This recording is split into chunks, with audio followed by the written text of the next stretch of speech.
Hello and welcome to our morning edition of Arirang News. We begin with these stories making the headlines at this hour. Teenage snowboarder Choi Ga-on won Team Korea's first gold medal of this year's Winter Olympics in the women's halfpipe event, beating Chloe Kim of the United States. Kim Yo-jong, the powerful sister of North Korea's leader, said it was fortunate that South Korea's unification minister had officially expressed regret over civilians flying drones across the border, but warned of a harsh response if similar incidents occur again. South Korea's import prices rose for a seventh consecutive month in January. Rising raw material costs drove up import prices by 0.4%, despite low oil prices and exchange rates. We begin this morning with South Korea winning its first gold medal at the Winter Games in Milano Cortina, sealed by snowboarder Choi Ga-on's win in the halfpipe. Choi is now the youngest gold medalist in the event, despite falling in her first two runs. Our Kim Do-yeon starts us off. From the brink of being taken off the course on a stretcher to the top of the podium, 17-year-old Choi Ga-on took gold in the snowboard halfpipe at the Milano Cortina Winter Games on Thursday, despite falling on her first two runs. Her first fall was especially concerning, with officials even preparing a stretcher fearing a serious injury. She managed to get up, but fell again in her second run, leaving her sitting in last place with one chance left. In her third and final run, Choi landed her signature switch backside 900 perfectly. Judges awarded her a massive 90.25, vaulting her past defending champion from the U.S., Chloe Kim, who was leading with a score of 88. When Kim fell on her own final run, Choi's victory was sealed. Ironically, Choi had named Kim as her idol in an interview with Korean broadcaster JTBC prior to the competition, saying Kim never gives up and stays focused to win on her third run, even if she falls on her first two. Both competitors' relationship also goes a long way back, as Kim's father helped Choi train and compete in the U.S. from a young age. Choi has now broken Chloe Kim's record to become the youngest ever winner in this event while securing the nation's first ever gold in snowboarding. South Korea has stayed strong in the snowboarding section during this event as a whole, picking up a gold, a silver, and a bronze medal. Kim Do-yeon, Arirang News. In other news, North Korea's Kim Yo-jong has called South Korea's regret over a reported drone incursion sensible, but warned of a harsh response if similar incidents happen again. Now, this comes after Seoul's unification minister expressed regret over drones allegedly sent to the north by civilians and said South Korea is pursuing peaceful coexistence between the two Koreas. Our Lee Seung-jae has more. The younger sister of North Korean leader Kim Jong-un has responded to South Korea's recent expression of regret over a drone incursion, calling the move sensible, while demanding concrete steps to prevent a repeat. In a statement carried by the North's Korean Central News Agency on Friday, Kim Yo-jong said it was fortunate that South Korean Unification Minister Chung Dong-young officially expressed regret over what Pyongyang called a drone intrusion into its territory. She said she appreciated the remark as sensible behavior. Earlier this week, Chung voiced regret over drones allegedly sent to the north by civilians and said Seoul is pursuing mutual recognition and peaceful coexistence between the two Koreas. Kim Yo-jong, however, stressed that responsibility ultimately lies with the South Korean government. She said Pyongyang is less concerned about who organized the flights, whether individuals or private groups, and more focused on what it calls a serious violation of sovereignty and national airspace. She also issued a warning saying any recurrence of what the North views as provocations would trigger a harsh response. According to her statement, one of several counterattack options would be selected, and the response would go beyond proportionality. Kim's remarks on Seoul's response, however, were not published in the Nodong Shimun, the North's main newspaper for domestic readers. Lee Seung-jae, Arirang News. Moody's investor service has kept South Korea's sovereign credit rating at AA2, with a stable outlook reaffirming a level it has held since upgrading the country in 2015. The agency said Thursday that the rating is backed by Korea's strong economic diversity, competitiveness, and steady institutional management in handling key challenges. Moody's projects the Korean economy will grow 1.8% in 2026, helped by rising semiconductor exports during the global AI upcycle and stronger investment in facilities. It adds that the stable outlook reflects balanced risks, noting Korea's exposure to global trade can affect key credit metrics. The forecast is slightly cautious, but largely in line with other estimates and the government's view. South Korea's import prices rose for a seventh consecutive month in January, despite a dip in global oil prices and a weaker dollar. Data from the Bank of Korea shows the import price index inched up 0.4% compared to December. While capital and consumer goods saw declines, the overall rise was driven by raw materials and intermediate goods. Meanwhile, export prices jumped 4% from the previous month, led by manufacturing products. The volume of exports also surged 28.3% compared to the previous year, reflecting robust global demand in the technology sector. The strength in exports has significantly improved the country's trade conditions, with the net barter terms of trade climbing 8.9% compared to the same period last year. And ahead of the Lunar New Year holiday, the Korean government has been working to ease price pressures, launching a task force team this week to monitor the cost of groceries and essential items. For more on this, we're joined today by Professor Park Min-jung, professor at the Department of Business Administration at Kumo National Institute of Technology. Professor Park, thanks for joining us this morning. Good morning. Thank you for having me today. So the government says it's trying to bring down grocery prices ahead of this year's Seoul. What steps has it taken so far, and are people actually feeling the difference? And actually, the government has launched a minister-level task force to stabilize gross prices and ease household burdens. Although inflation is around 2%, policymakers recognize that consumers still feel pressure, especially from food prices that have risen over time. So led by the Deputy Prime Minister and involving the Fair Trade Commission, the task force will address unfair trade practices, improper subsidy claims, and distribution monitoring. Authorities plan to track high-priced items, investigate possible collusion over abuse or market power, and take action when necessary. Existing these measures such as tariff cuts and discount programs and stockpile releases are also under review. However, these immediate relief may be limited, such as structural factors, including production costs, climate-related supply constraints, and global supply chain pressures continue to influence prices. So lasting improvements will likely require longer-term reforms alongside the short-term measures. I see. And prices for key ingredients like flour and sugar have come down recently after companies lower prices. But many people say eating out still feels very expensive. Why is this? Even though the prices of key ingredients like flour and sugar have recently declined, restaurant prices do not fall at the same time. So raw materials are only one part of the overall cost structure in the food service industry. For most restaurants, labor, rent, utilities, and delivery platform fees, and other operating expenses account for a larger share of total costs than ingredients.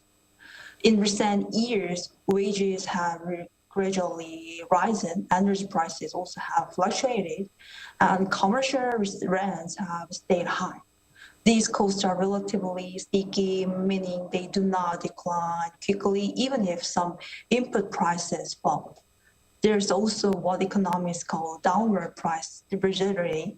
Businesses often raise prices when costs increase, but are slower to reduce them when costs decrease. Frequent prices changes can also confuse customers and affect brand perception, so restaurants adjust continuously. So as a result, even if ingredient prices ease, the broader cost environments and pricing behavior help explain why dining out still feels expensive.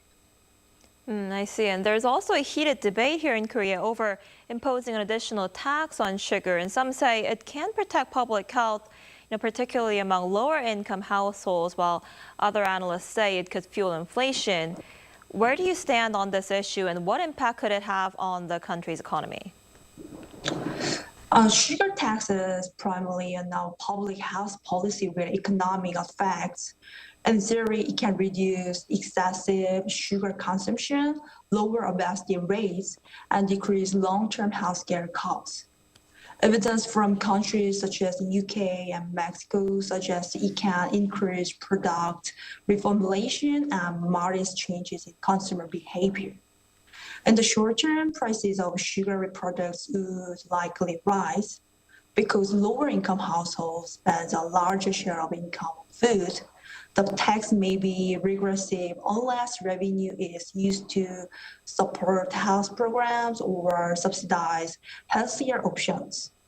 Clear communication about the policy's goals and targeted reinvestment of revenue can help improve public acceptance and fairness. Overall, the inflationary impact would likely be limited as sugary products make up a small portion of the consumer price index. Right, and turning to jobs, the number of employed people last month saw the smallest increase in more than a year here in South Korea.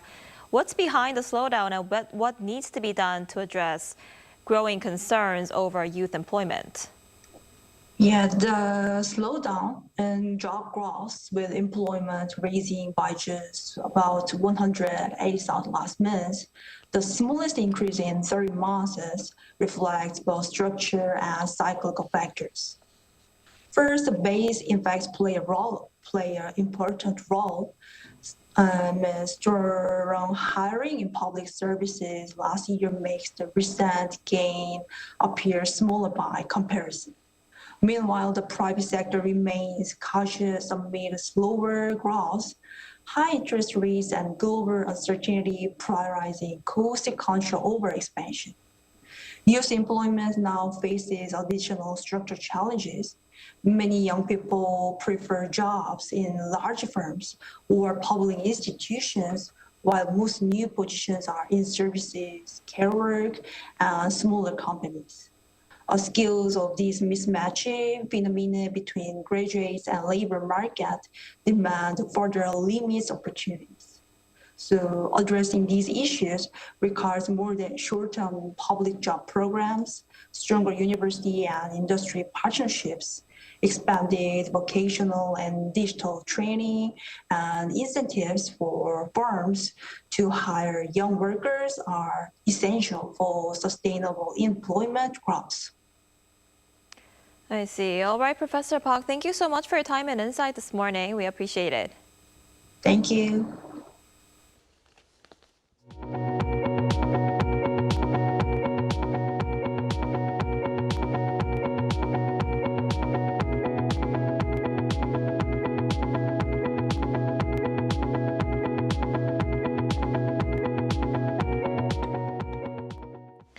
Culture Minister Choi Ga-on sat down with members of the media to mark his first 6 months in office and touched upon BTS and more. Our correspondent Park Gun-woo files this report.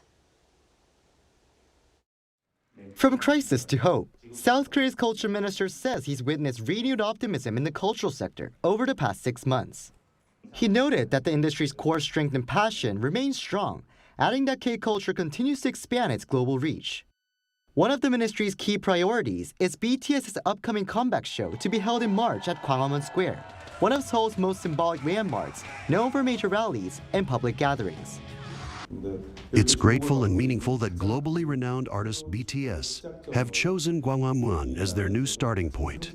That's why we're doing our best while working closely with BTS so that we can showcase Korea's traditional heritage and cultural essence to the world.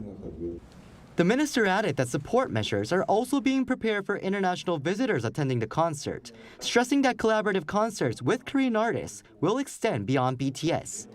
Choi also reaffirmed efforts to crack down on ticket scalping at large events such as concerts, noting that related legislation will soon be introduced to penalize resales at inflated prices.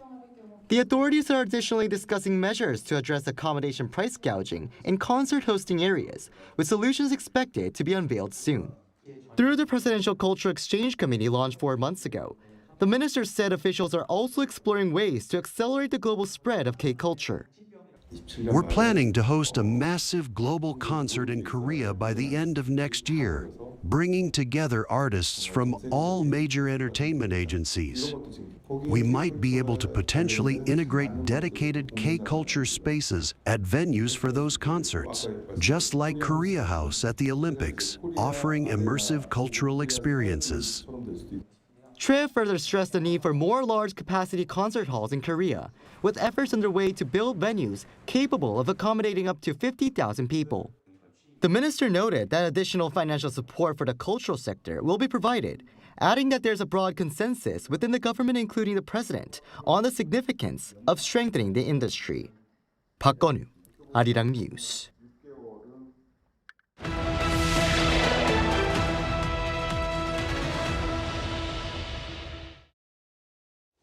With Seoul and The Hague kicking off their first ever foreign affairs and trade strategic dialogue this week, the Dutch foreign minister sat down with Arirang to provide more insights about his visit. Here's our Oh Soo-young with more. South Korea and the Netherlands are natural partners in chip technology and are bound together as liberal democratic middle powers. That's according to Dutch Foreign Minister David van Bijl, speaking with Arirang News during his visit to Seoul. So I think that both the Netherlands and Korea have been thriving due to the international rules-based order that's been built in the 80 years since the Second World War. We are both entrepreneurial countries, we have open economies, we are outward-oriented, we depend on other countries for our well-being and our economies, so that really binds us together. The first 2+2 meeting of foreign and trade ministers took place in Seoul on Wednesday, with the two countries' semiconductor alliance as the main agenda. While Korea's Samsung Electronics and SK Hynix produce more than half the world's memory chips, Dutch firm ASML's lithography technology is an integral part of producing the most advanced semiconductors. I think we're very complementary. But we also want to make sure that we safeguard this technology, use it in a responsible way, and also make sure that our potential adversaries don't make misuse of this. This comes amid supply chain disruptions, economic coercion by larger powers, and technological rivalry. I think it's very important for middle powers like Korea and the Netherlands are to hold hands and to make sure that we keep advocating this international rules-based order that has brought us so much. And yes, that sometimes means that you also need to reduce dependencies, whether it's in the field of security or in the field of economy, to get a more even balanced approach within our alliances. Cooperation is also broadening beyond economics to include defence and regional security in the Indo-Pacific. Last year, our navies conducted a joint exercise, and as a former naval officer and also having spent time in NATO working on hybrid threats and cybersecurity, how do you intend to deepen the security partnership between South Korea and the Netherlands? So I think there's a lot of opportunities in defense industry, in defense innovation, because both of our countries are very highly involved in new technologies, and we will see those technologies also seeping into the military, whether it's AI, the use of drones, which we're already seeing in Ukraine, or cyber.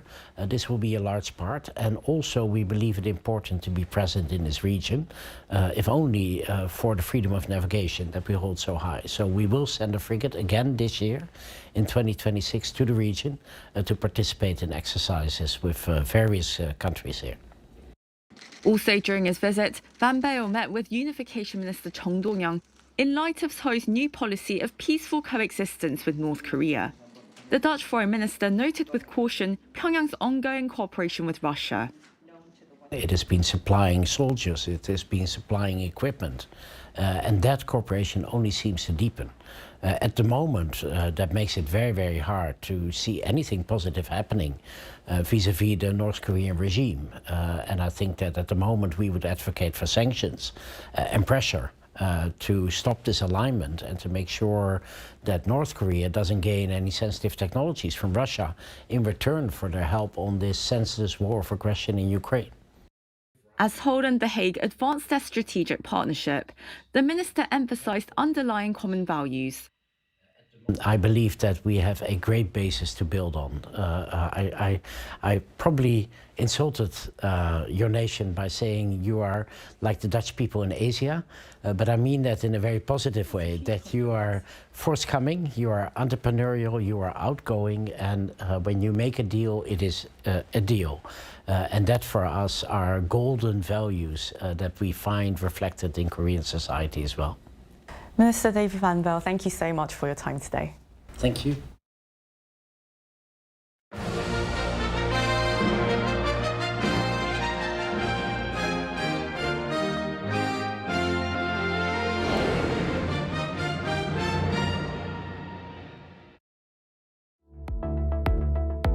Hello and welcome.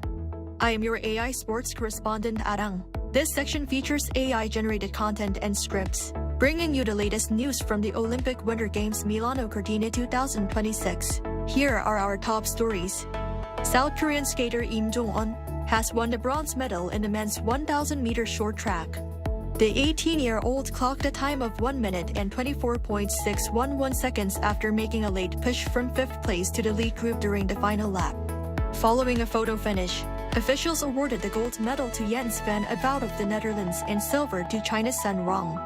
This podium finish at the Milano Ice Skating Arena on Thursday is the first medal for the South Korean short track team and the nation's fourth overall at the 2026 Games. The South Korean women's curling team defeated host nation Italy 7-2 in their second round-robin match on Friday in Cortina d'Ampezzo. Led by skip Kim In-ji, the Korean squad secured a decisive 4-point lead in the sixth end, which prompted Italy to concede the match. The victory gives South Korea a 1-1 record in the preliminary stage following an opening loss to the United States.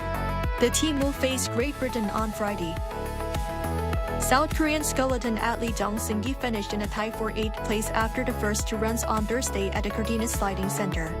Jung recorded a combined time of 1 minute, 53.22 seconds, trailing leader Matt Weston of Great Britain by 1.13 seconds. The result places Jung in a three-way tie for 8th place, with Chinese sliders Yin Zheng and Lin Qinhui heading into the final day of competition on Friday.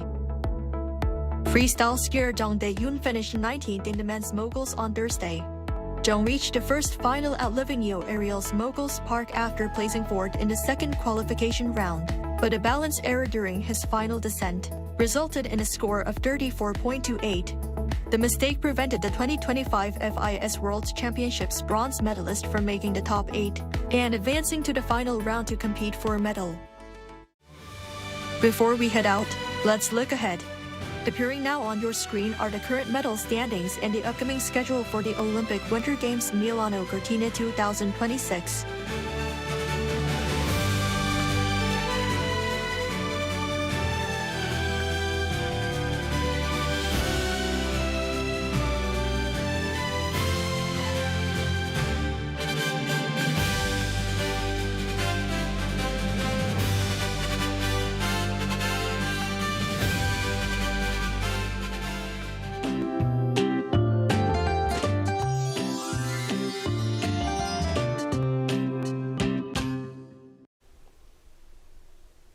We can dress a little lighter today as temperatures continue to rise. However, fine dust is once again affecting air quality.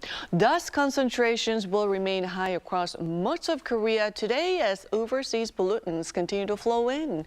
In fact, emergency dust reduction measures are in place for the capital area and Western Gangwon-do province. And on the East Coast, dry weather alerts have been in place for nearly 50 days. So extra caution is required required to prevent wildfire. And this afternoon will feel more like mid-March. Seoul will jump to 12 degrees Celsius, Daegu topping out at 17 degrees. Southern provinces will have sunnier skies this afternoon.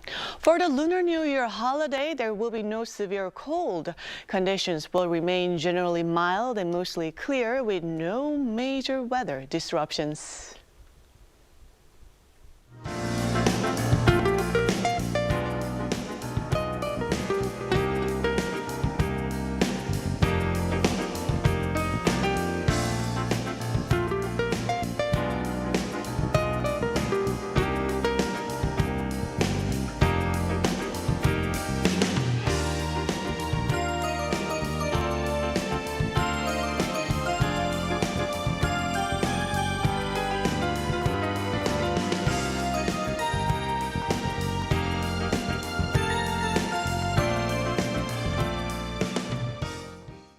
That's all we have for this morning. Arirang News will be back at noon Korea time. Thanks for watching.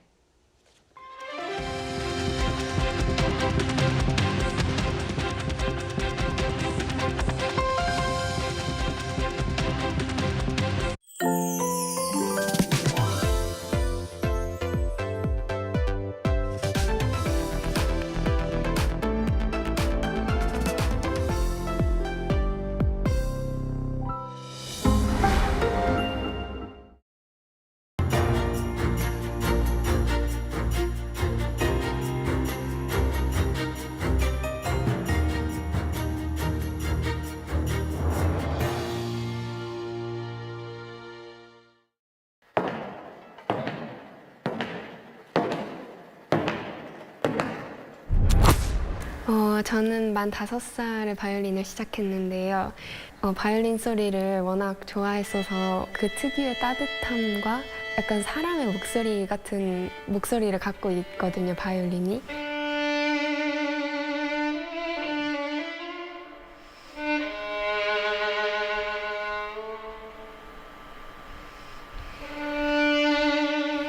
저는 무대에 올랐을 때보다는 이제 혼자 연습할 때 더 큰 희열을 느끼는데 제가 표현하고자 하는 음악이 잘 나왔을 때 그때 가장 큰 기쁨을 느끼는 것 같아요. 그래서 저만의 색깔을 어떻게 하면 찾아갈 수 있을까 그걸 제일 많이 고민하는 것 같아요.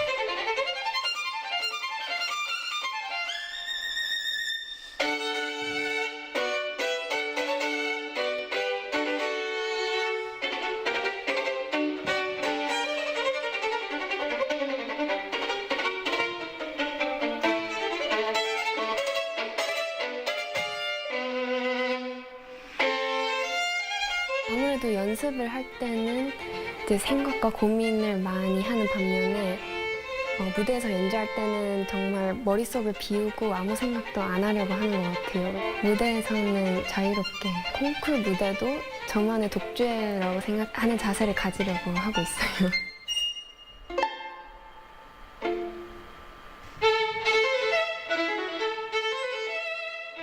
사실 바이올린과는 거의 제 인생의 대부분을 같이 해왔기 때문에 저를 힘들게 할 때도 많지만 제가 가장 사랑하고 아끼는 존재입니다. 작곡가가 전달하고 싶은 메시지와 또 제 자신이 관객들에게 전달하고 싶은 메시지를 모두 다 설득력 있게 잘 전달할 수 있는 그런 연주자가 되고 싶습니다.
We're here to bring a new type of news show. New insights, new styles, and new topics every day. We are News Generation. Bringing news just for you is Friday, February 13th here in Seoul. I'm Lee Soo-jin, and this is News Generation.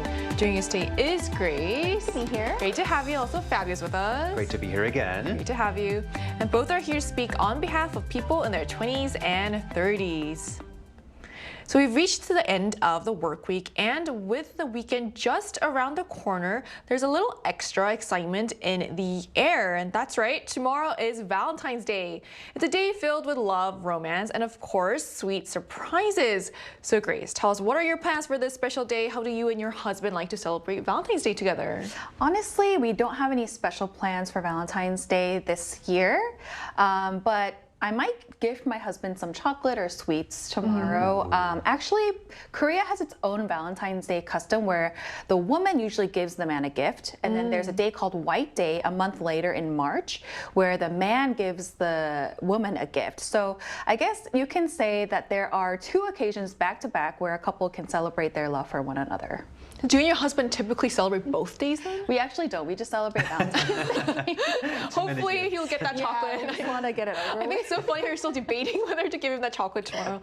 So what about you, Fabio? What are your plans? I think we're very lucky that this year Valentine's Day falls on a Saturday. Right. Fortunately, as a freelancer, I do have to work, so my heart goes out to all the people that have to work and cannot fully enjoy this pink day. But the 14th of February also marks the day that I first started my journey in Korea.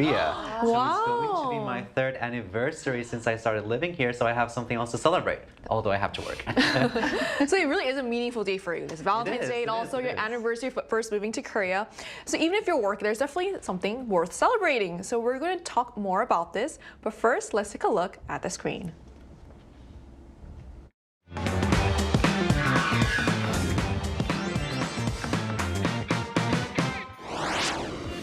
Valentine's Day is just around the corner, and with it comes a perfect opportunity to explore the evolving dating trends in Korea. As individualism takes center stage, more people are choosing to opt out of traditional dating or are meeting potential partners on their own terms. Today on News Generation, we dive into the changing dynamics of modern relationships, how people are connecting, what kinds of couples are emerging, and what personal values are shaping the way we date. As we just saw in a video, dating is undergoing some significant changes. With individualism on the rise and more emphasis on personal choice, people are rethinking traditional dating norms. And tomorrow's Valentine's Day, as we mentioned, a day typically filled with romance. But Grace, is it true that more people are actually choosing not to date at all? Yes, it was interesting to see the results. But according to a survey conducted last year on single men and women by dating consulting firm PMI, it was found that 72% of respondents were not dating for the following reasons. So let's take a look at the screen. If we take a look at the pie, we can see that 38% of respondents said that they aren't interested in dating and that they view it as unnecessary. 36% said that they just haven't met the right partner. 17% said that they're avoiding the financial costs of dating, and the remaining 9% cited other reasons. It seems like this non-dating phenomenon is a reflection of how younger people in society today, perhaps they value their independence over sharing their lives with a partner. Since personal time, autonomy, and freedom to make whatever choices you want are important to millennials and Gen Z, I can see why that they're choosing to invest their energy into hobbies or self-growth instead of dating. Because dating actually involves spending money, time, and investing a lot of emotional effort as well. Right, and that really shows how priorities have shifted towards valuing personal time and autonomy. But interestingly, that doesn't mean that young people have lost interest in romance. We see in the US and also Korea as well, dating shows are really popular. So why are they still so popular among younger generations, Fabio? Well, even though the MC generation is not dating as actively as previous generations, these dating shows are definitely becoming becoming increasingly popular. When we see, for example, this international Western dating reality shows, we see that they get this top viewership ratings in the main streaming platforms. And among those, we also have the Korean dating shows that are making a lot of, popularity. They're getting a lot of popularity overseas too. Even my Korean friends here in Korea, they are totally obsessed with these programs and they love analyzing every single scene and the dynamics because it allows them to kind of like imitate the way of communicating and also project their own ideas and their standards onto those relationship dynamics. So it's all about kind of identifying the red flags or seeing the moments where they can start, you know, feeling that tension that they can only see through the screen. So basically, it's experiencing dating life through media in a way that they cannot do in real life because there's this walls of societal pressure that really makes it hard to translate what is going on the screen into their real life. But it also allows them to create that inner discourse about how they would deal with those situations in their own perspective. Right, and if they're not dating themselves, it's a way to kind of live vicariously through them as well. And for our solo viewers, for young people today, we're young people meeting other people. Yeah, it seems like aside from casual encounters at school or work, most people met through blind dates or even introduction by parents in the past. However, these days, more and more young people are meeting dating prospects through dating apps or social media. In fact, it's said that 70% of people in their 20s who have started relationships via social media have met through Instagram. It seems like the reason why people in their 20s and 30s view dating through social media in a more positive light is because they can conveniently meet and connect with new people without having to go through awkward introductions. And they can also easily find others who share their tastes right from the get-go. Furthermore, 4 out of 10 young people said that they have used dating apps, and 60% of those who have used them said that they actually signed up to find serious romantic partners. So meeting through algorithms and feeds has become completely normalized now.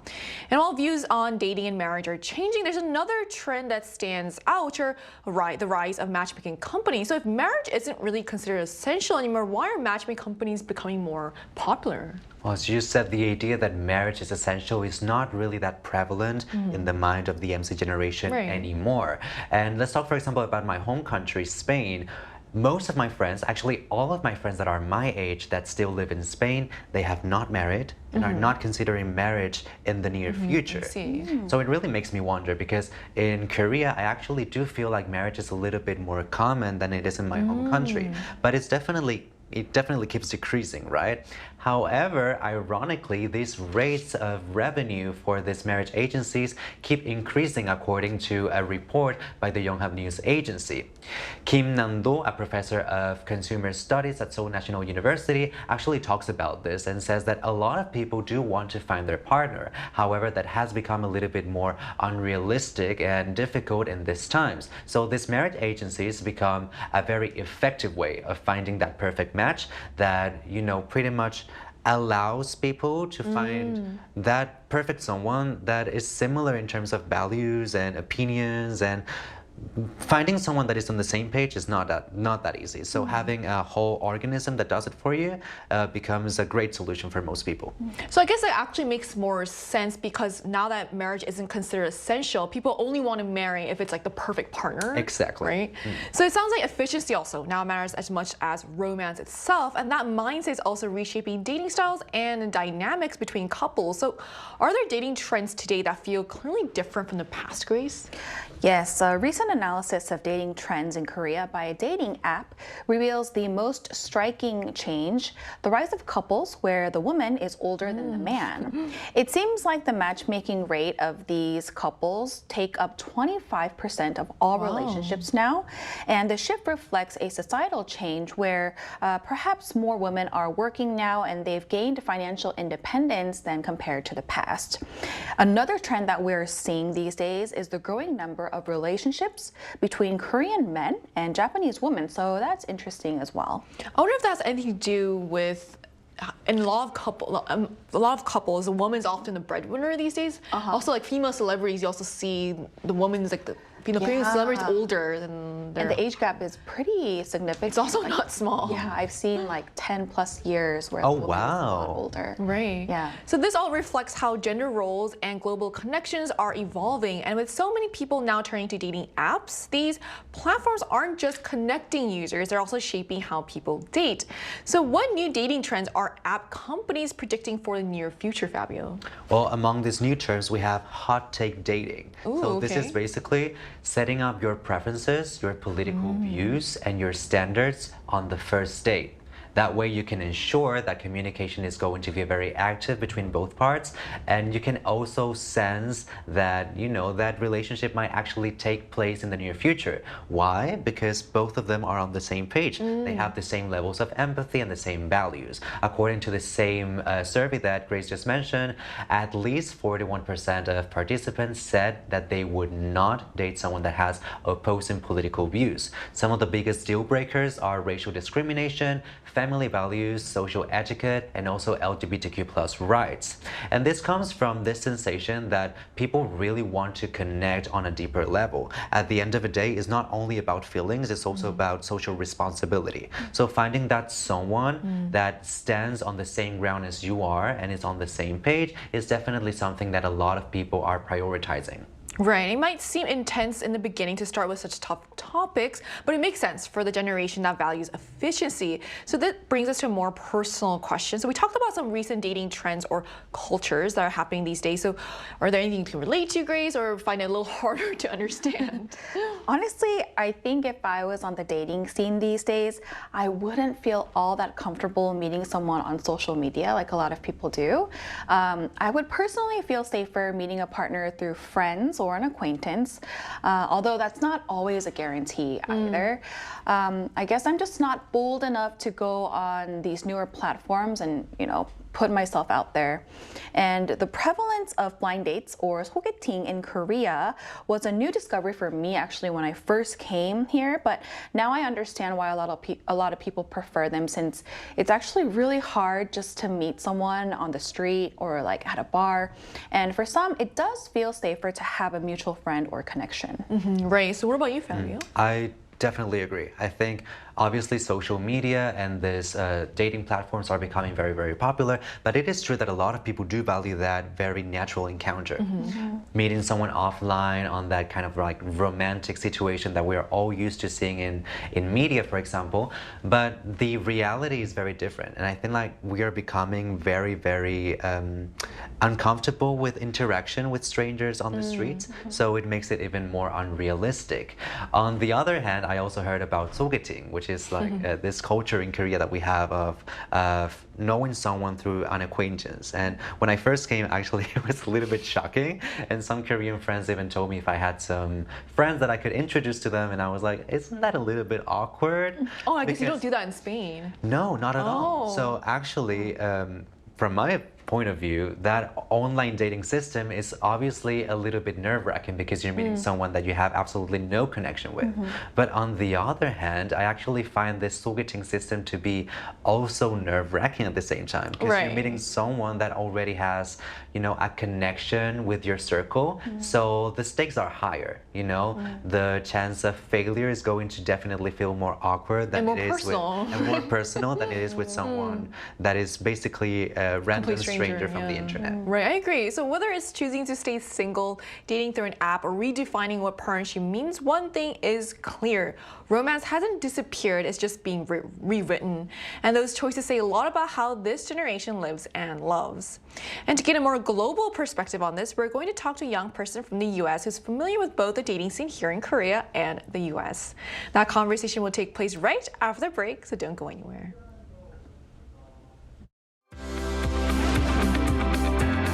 NewsGen wants to hear from you.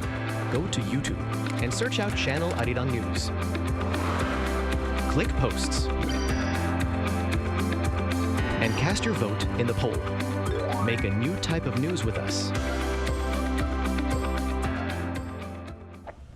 Joining us today is Jessia from the US, who's familiar with both Korea's and the US's dating scene. Hello, thank you so much for connecting with us today. Hi, thank you for having me. So I'm gonna have to start out with a really personal question.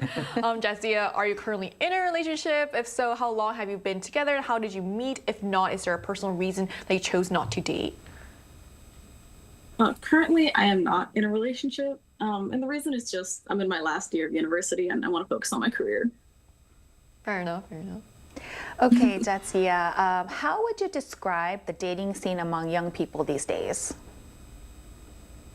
Yeah, I definitely think people these days, both in America and Korea, are acknowledging that, just because you like a person and you want to explore, hanging out with them and spending time with them, it doesn't mean you need to spend the rest of your life with them. So a lot of the times people aren't really dating for marriage anymore, and casual dating is the most common type of relationship you'll see these days.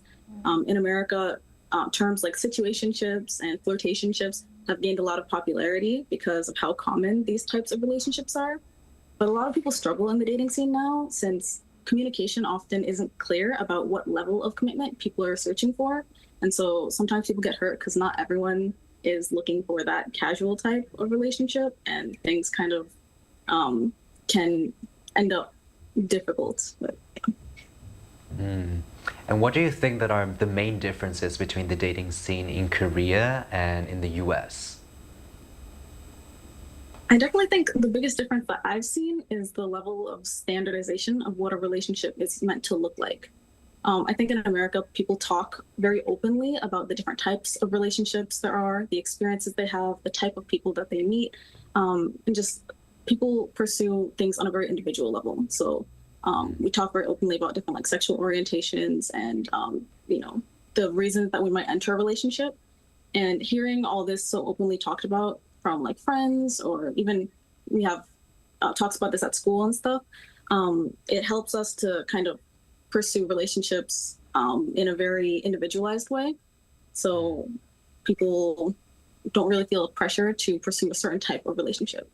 I did feel in Korea, though, that there's a very standardized and idealized image of what a relationship means.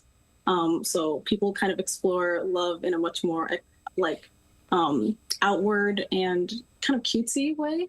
People match outfits. They celebrate things like 100 days and, White Day. There's even Black Day for singles and Pepero Day. There's a lot more dedicated to relationships in Korea. Even Christmas is considered a couple's holiday rather than a family holiday. And people tend to say I love you really fast and get very committed. So it's very strong and outward, and people, I think, kind of strive for that type of image of a relationship. I had a lot of talks with my Korean friends, and they would always compare the things that their boyfriends were doing for them, and there seemed to be a very ideal image of what everyone wanted their relationship to be. So I think the image of what's common and what's acceptable is much more singular in Korea. That's really interesting, and it's also really interesting to think about how much of an impact culture has on the dating scene as well. Yeah. All right. Thank you so much for joining us today. Thank you. So we just heard from our guest from the U.S. about her relationship status, how she sees the dating scene among young people, and what feels most different about dating in Korea compared to the U.S. So we've talked quite a bit about dating trends, but now I'm curious about what our panelists think. So how do you personally view these dating trends? And Grace, since you're married, I'm actually personally really curious too. What do you think is most important? What do you value the most in a relationship? Well, I was really surprised by the survey findings, which show that the younger generation, they're not as interested in dating compared to the older generations. But I can see why, though, because individualism and freedom to pursue various hobbies and careers are important and they're fun. So I don't really think that being in a relationship is necessarily the ultimate goal in life for everyone. However, I've also heard that millennials and Gen Z are actually more afraid of failure in general, even when it comes to relationships, which I know firsthand are very hard to maintain and require work, lots of work from both sides. So if that's the reason that young people are avoiding dating, I want to encourage all of you to take chances and see dating as an opportunity for growth, maybe building more character, and for also building valuable experiences. And since you asked me what I think is the most important in a relationship, I think like I mentioned, relationships require so much work. So finding somebody that is willing to work through the hard times with you is, I think, the most important. I think that's very profound, practical advice as well. What about you, Fabio? I think this interview we just had is extremely enlightening. I think dating is basically a social contract. Once you decide to have a relationship and take it to that level, it means that it's not only about feelings and just communicating in a natural way. It's about setting boundaries, preferences, and also goals together. So those expectations are definitely becoming more and more individual as time goes by. And also culturally, we have different ways of interacting with each other in those relationships, as she talked about the differences between the dating scene in Korea and in the US. I do feel like overall, young people, they do have their own lives, they do have their own goals and their own passions, and they expect the other person to also adapt to those standards. The problem is that we all have so many standards and we are waiting for our partners to really adapt to those things so in such a constrained way that sometimes we don't let ourselves loose. And I do think that it's also very important to kind of set aside the emotions of it and the whole romanticism of it, aside from like your own personal goals and your own let's say societal pressure, because otherwise everything ends up crumbling together. So I do think that people need to loosen up a little bit in those expectations and kind of let things work out as they go. And definitely, obviously, you need to put in effort and try to help your partner into making the whole relationship work. But I do think that there's a lot of fear that comes with it. I think that really lines up well with what Grace said too earlier about how, while it's good to romanticize a relationship, there's always a limit to it. It's good to appreciate the person as well. So as Valentine's Day approaches, it's a good reminder that love doesn't have to look the same for everyone. However you define it, what matters most is that it fits your life and your values. Whether people choose to date, stay single, or do something in between, one thing is clear. There's no single definition of romance anymore. And dating today is less about following rules and more about choosing what feels right for each person. And that brings us to the end of today's episode of News Generation. But News Gen will be back next Thursday after the Lunar New Year holiday at 10:30 a.m. Korea time with more stories and discussions. A big thanks to Grace. Thanks for having me. For coming in. Also Fabio. Thank you so much. And for our viewers, thank you so much for watching. And we hope you have a romantic Valentine's Day and a joyful Lunar New Year. We are News Generation.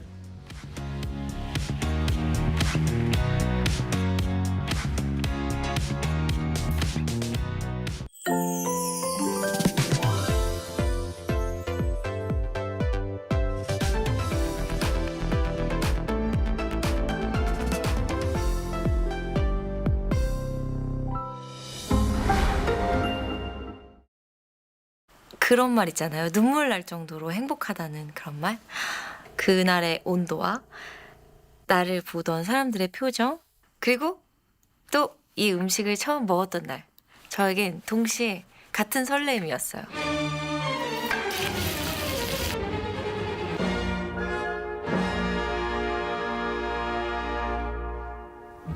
어젯밤